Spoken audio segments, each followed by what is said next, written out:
ꯃꯌꯥꯝ ꯉꯁꯤꯒꯤ ꯚꯤꯗꯤꯑꯣꯁꯤꯗꯤ ꯕꯣꯔꯤ ꯊꯣꯡꯗꯣꯏꯅꯤ, ꯕꯣꯔꯤ ꯊꯣꯡꯕꯒꯤꯅꯤ꯫ ꯕꯣꯔꯤ ꯊꯣꯡꯕꯗ ꯆꯪꯒꯗꯕ ꯃꯊꯦꯜ ꯃꯌꯥꯝꯗꯣ ꯍꯥꯏꯖꯔꯛꯑꯒꯦ꯫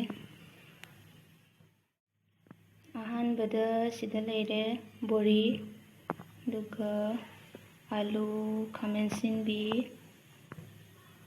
ꯆꯅꯝ ꯂꯩꯔꯦ, ꯁꯤꯡ ꯂꯩꯔꯦ, ꯃꯣꯔꯣꯛ ꯇꯪꯒꯥꯏ, ꯇꯦꯖꯄꯇꯥ, ꯑꯗꯨꯒ ꯁꯤꯅ ꯀꯔꯤ ꯄꯇꯥꯅꯤ ꯃꯌꯥꯝ, ꯁꯤꯅ ꯄꯥꯁꯄꯨꯔꯟ, ꯁꯤꯁꯤꯡꯁꯦ꯫ ꯑꯗꯨꯗꯤ ꯍꯧꯔꯁꯤ ꯃꯌꯥꯝ꯫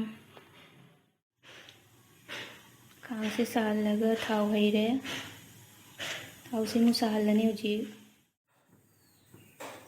ꯍꯧꯖꯤꯛ ꯕꯣꯔꯤ ꯉꯧꯔꯅꯤ꯫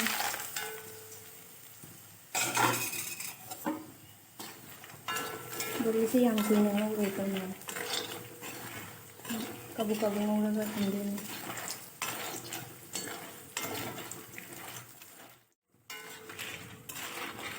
ꯍꯧꯖꯤꯛ ꯂꯧꯊꯣꯛꯄꯤꯔꯅꯤ꯫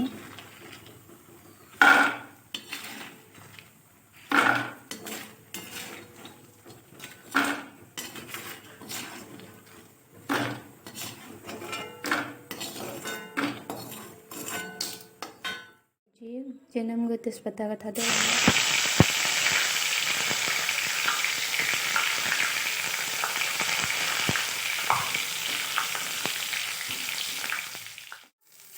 ꯁꯤꯡ ꯊꯥꯗꯔꯦ,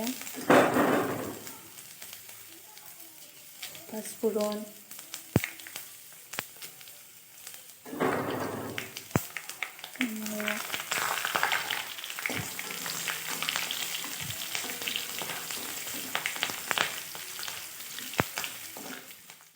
करी पत्ता,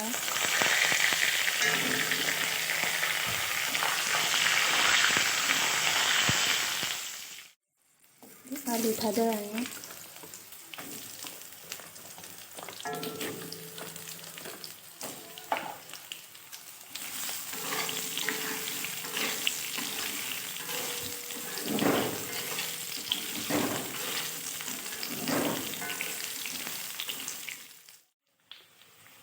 आलू से मुन्नबा थों खतंग चैसनगे मैम। हजिक खामेन असिनबी हापचिल्लनी।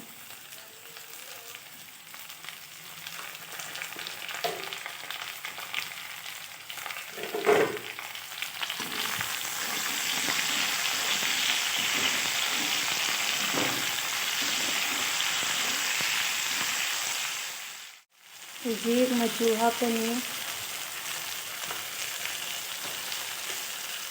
मोरोक हापे,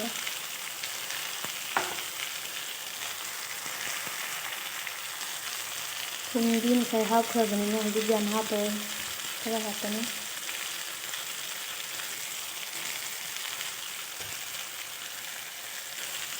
हजिक हापखाइबिरनी।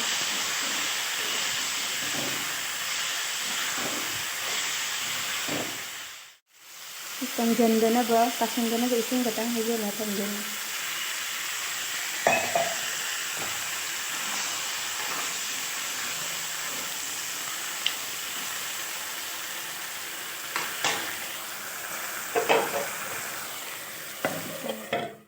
आलू से खरा मुले तुना तो खाइबिरनी।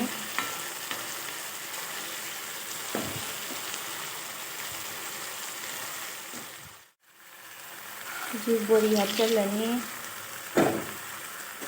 फजना मिक्स तौबिरनी।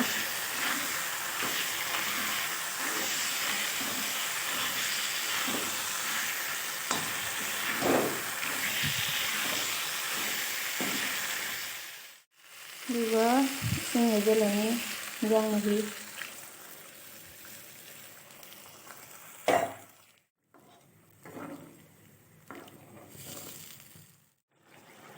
थांगदरमदायदा जीरा से थक्चल्लनी। फजना हापखाइबिरनी।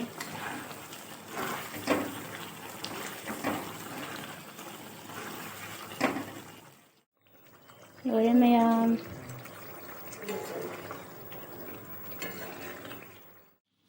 मैम हाउदबा मानब्रा हाइबिरमो।